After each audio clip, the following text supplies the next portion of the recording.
सञ्चिन्तयेद्भगवतश्चरणारविन्दं वज्राङ्कुशध्वजसरोरुहलाञ्छनाढ्यम् उत्तुङ्गरक्तनविलसन्नखचक्रवाल ज्योत्स्नाभिराहतमहद्धृदयन्धकारम् यच्छोचनिःसृतसरित्प्रवरोदकेन तीर्थेन मूर्ध्यधिधृतेन शिवः शिवोऽभूत् ध्यातुर्मलशमलशैलनिसृष्टवज्रं ध्यायेच्चिरं भगवतश्चरणारविन्दम् ऊरू सुपर्णभुजयोरधिशोभमानौ ओजोनिधिस्वतसिका कुसुमावभासौ व्यालम्बिपीतवरवाससि वर्तमान काञ्चीकलापपरिरम्भिनितम्बमम्ब नाविह्रदं भुवनकोशकुहोदरस्थं यत्रात्मयोनिधिषणाखिललोकपद्मं व्यूढं हरिन्मणिमुषस्तनयोरमुष्य ध्यायेद्वयं विततः रमयोकगौरं वक्षोधिवासमृषभस्य महाविभूतेः पुंसां मनोनयननिर्वृतिमादधानं कण्ठं च कौस्तुभमणेरधिभूषणार्थं कुर्यान्मनस्य किल लोकनमस्कृतस्य बाहुंश्च मन्दरगिरेः परिवर्तनेन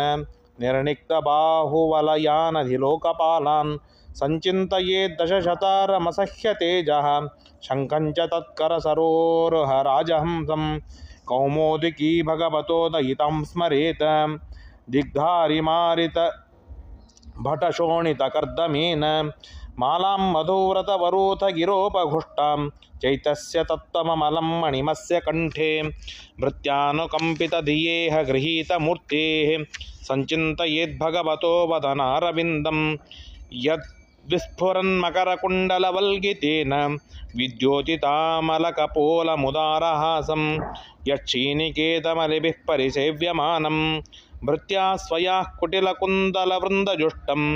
मीनद्वयाश्रियमधिक्षिपदब्जनेत्रं ध्यायेन्मनोमयतमतन्द्रितवुल्लसभ्रो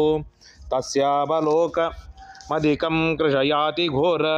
तापत्रयोपशमनाय निसृष्टमक्ष्णोः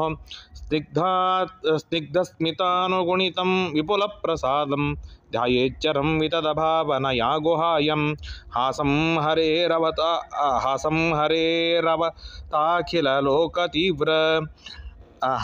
हरेरवनताखिललोकतीव्र